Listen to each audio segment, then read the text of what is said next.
Los Angeles City Commissioner collapse. As we ask, what do Latinos really think about Black and gay people? Mike Bonin is an LA City Council member and father to a young Black son. Last year, they went to an MLK Day parade. City Council President Nury Martinez had some issues. It's like black and brown on this float, and then there's this white guy with this little black kid who's misbehaved.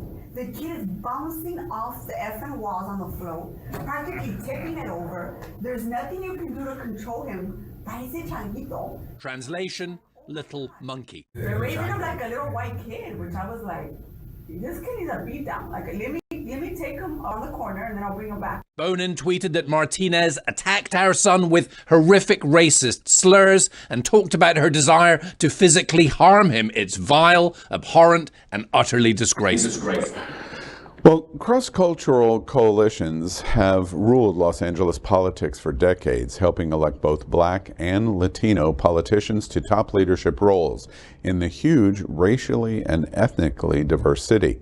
But a shocking recording of racist comments by the city council president has laid bare the tensions over political power that have been quietly simmering between the Latino, Black, and perhaps LGBTQ communities. Nury Martinez, the first Latina elected president of the Los Angeles City Council, resigned from her leadership role last week, then from the council altogether this weekend, after a leaked recording surfaced of her making racist and homophobic remarks. Martinez said that white and openly gay council member Mike Bonin handled his young adopted Black son as if he were an accessory. She described the son as behaving Parece, changuito, or like a monkey. She went ahead to make denigrating comments on Indigenous Mexicans from the southern state of Oaxaca, who she termed feos, or ugly. The tape published on Sunday has sliced jaggedly through the Latino political hierarchy in the state's largest city. Martinez and other participants on the call, including council members Gil Cedillo, a longtime labor leader and immigrant advocate, and Kevin De Leon, a former candidate for the U.S. Senate and head of the state Senate, faced relentless demands to resign their seats, including from the White House. In her daily news briefing on Friday, White House Press Secretary Karine Jean-Pierre told reporters on Tuesday that President Biden, quote, believes that they all should resign, end quote. Los Angeles is a city with the largest Latino population of any city in America. To show how large the community is, the Latino population of 52% of Los Angeles is nearly double the Latino percentage of Miami. The news is very disturbing because it brings to light the reason why this is a 24-hour day story going on in California and in the Los Angeles Valley. The reason this is so incredibly surprising is Los Angeles had made such progress in their diversity. We remember the Watts riots and other issues of the Black community. Black community in Los Angeles accounts for about 19% of the community. Overwhelmingly, it is a majority county and city. Black, gay, lesbian, or gay, Latino, other religious minorities like Jewish, etc. So it comes as a great surprise. One of the most distressing comments about this city commissioner, who is gay, married, with this adopted Black son, is that he votes like he is a Black city commissioner, she said in this leaked tape. It's very distressing about what we think about ourselves when we pull the curtains back, when we think no one is listening about what we are thinking about ourselves. I have similar concerns, right? This is a very disappointing situation, but what we see in Los Angeles is also what we see in Miami, right? So we have a Latino population who loves to embrace white ideology many times and who often gravitates to white power, right? And to make comments like this as if it's okay, forgetting that in this country, Many times they are second-class citizens, and they have to then live through this experience as though they're not a part of this, representation. It is absurd. It is so hurtful. But in many ways, I will say this: as I appreciate the exposure, right? I appreciate the exposure so that people know exactly who they're dealing with. Orlando, I'm curious to that observation, and to be honest with you, as a Broward County privileged white gay guy, your comment shocks me.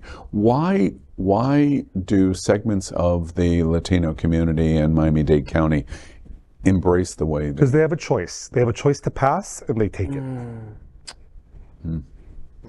Well, at least Martinez is an equal opportunity offender, but I'm sure there's plenty of room for her at Fox News if she's looking for work now.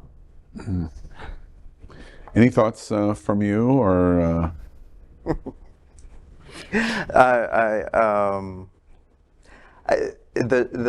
I'm appalled. Is this an experience that gay Black community in South Florida has? Well, tell me that experience. Yeah. This is like you said. You're happy that the curtain has been pulled back to expose exactly what I think a lot of, especially Black gay people, experience on the regular. Right. Because the thing is, when you share your experience and you tell these experiences, you tell it from a perspective where people are like, you're lying. This can't be so. This person is this person. This person, do you see what they say? They're on TV. And when the curtain is pulled back, people are like, oh my God, they're shocked that now this validates so many other people's experiences of where they were trying to show that this exists. These things exist, Right. And, You think it takes a national news story like that to I think it does. Absolutely. I think it does. Yeah, absolutely. Yeah. And this is one of those instances, and it's just like what Jamal's saying, right? Having experienced it so many times, and people saying it's not true, that really didn't happen, but that there's countless experiences, right? So in this situation with these council members, this is the one moment they were caught on a recording.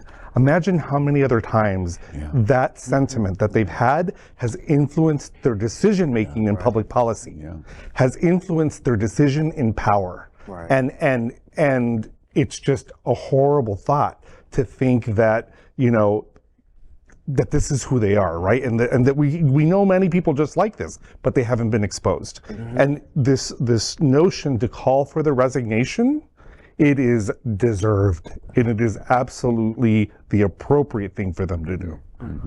One last question before we move on to you, Orlando.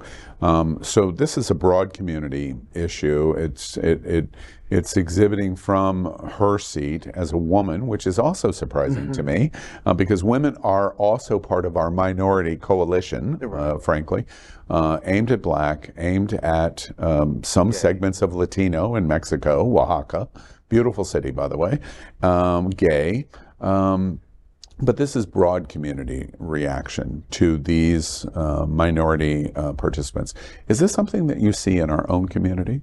Does Latino, gay, do we experience this similar kinds of discrimination quietly against Black community, against other religions? Absolutely. Do you see it? 100%. Yeah. Absolutely. I don't think it's even quiet. It's like on full display. Right. It's just because we are, painted, marketed as a rainbow coalition, all LGBTQ is just, we're just one happy gambit over here. And when it is also, again, the experience of other intersections such as Black and queer people are told, it's like, no, you people are just complaining. You people are just like, this doesn't happen. But even more so pointing to the point that it happens is, like you said, it does take a national situation like this in the position she's in to show that this happens trickle down. How much more so Does it happen on the spectrum of within the queer and gay community? Because we're a bunch of people who also deal with trauma. So, in the way in which we deal with trauma is by recycling this vitriol. You know, Orlando, I said that's the last question. It's not. I have one more. You at SAVE and executive director, this is principally what SAVE has to be in the trenches for every day. And we don't think about it in our community, but that's what we're talking about now. What you know, from your seat and your experience in SAVE's history, what is it we should be doing to help safeguard over these issues and to implement the kind of changes we need? So don't assume, right, that anybody who's even black or brown, that they're on the right side, right, of equality. I think that when you know, somebody will say to me like, oh, there's these two candidates and we have to vote for this one because they're a person of color or whatever, and I'm like, yeah, but do you know how that person votes and how that person speaks and thinks? And so we have to be really careful. There's a football player who's running for the Senate in Georgia who's proof of that, and I think that this is where we have to go beyond what's superficial and to look at the person for really their merit, right? And to really make that evaluation. Their character. And their character, absolutely. And so, you know, living in Miami, we see this time and again. And honestly, for me, it is so disappointing, right? I'm a Mexican American, but I'm still part of that bigger sort of, you know, umbrella of the Hispanic Latino experience. And it is so disappointing time and again when Latino people choose to take a path of privilege versus recognizing their ancestors, the history of Latino people in this country, like to really think about it from an analytical perspective that is woke, that considers, you know, critical race theory. And to ignore all of that really is a disenfranchisement to themselves. Because in any moment, when they have an opportunity to be discriminated, they're not going to be able to get out of it. They're going to be discriminated, right? And they're going to have that experience regardless of what happens. Somebody said to me the other day, when you have Miamians, or even in this situation, Los Angelinos, who act this way, they live in cities where they are the majority, right? But when those individuals travel outside of Miami or outside of Los Angeles, right, and they are discriminated on, they wake up and they're like, oh, I had no idea that I was a person of color, right? And it's like, we've been telling you this for a really long time. Are they, right? are they shocked when they're? They're shocked. They're totally shocked. Yeah. LGBTQ plus news is vital for our community and for the broader world as a whole. We have enough enemies at Fox News. Tucker, Sean, and Lara are loud. We need passionate allies. Happening Out Television Network, Queer News Tonight, and It's Happening Out are literally out of the closet and into the headlines. Our community needs your support. Like this broadcast and subscribe now to ensure the growth of the entire LGBTQ plus community.